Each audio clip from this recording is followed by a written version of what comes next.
Vendredi dernier, une professeure de français a illustré son cours sur les métamorphoses d'Ovide avec la présentation d'un tableau de Giuseppe Cesari.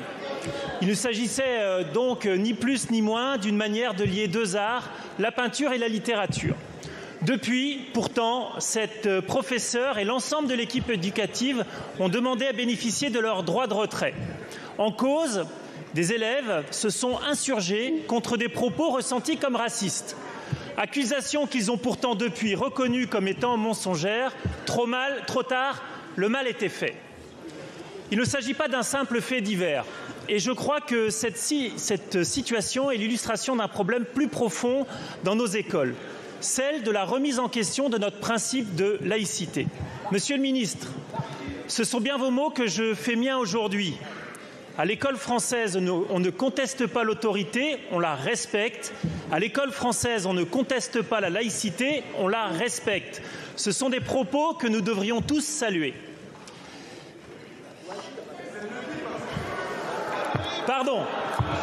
Notre pays, héritier des Lumières et de l'universalisme, ne peut se laisser enfermer dans de telles attaques.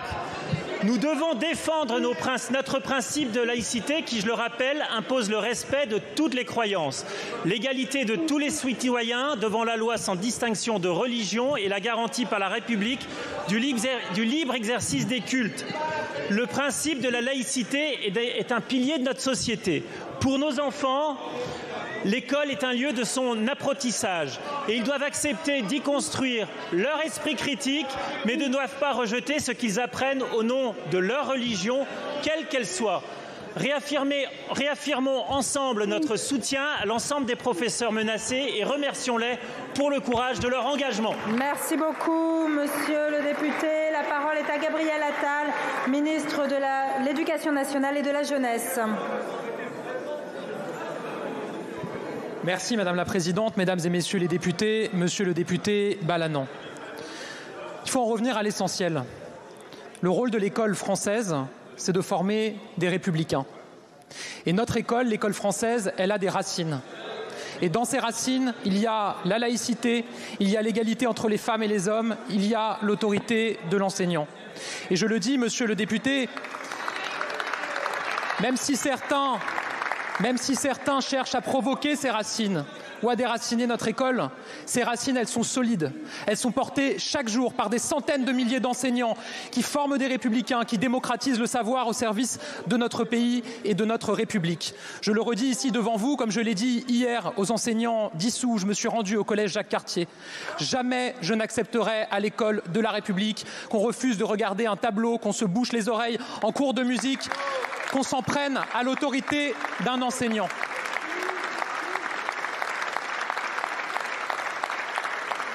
Vous le savez, Monsieur le député, j'ai placé mon action sous le sceau de l'efficacité. Moi, je ne prends pas des positions, je prends des décisions et je les fais appliquer. C'est pour cela que, sous l'autorité de la Première ministre et du Président, j'ai décidé d'interdire le port de l'abaya et du camis à l'école et que j'ai fait respecter cette interdiction. C'est pour cela que j'ai décidé de sanctionner les élèves qui ont contesté le moment d'hommage à la mémoire de Samuel Paty et de Dominique Bernard et que ces élèves ont été sanctionnés.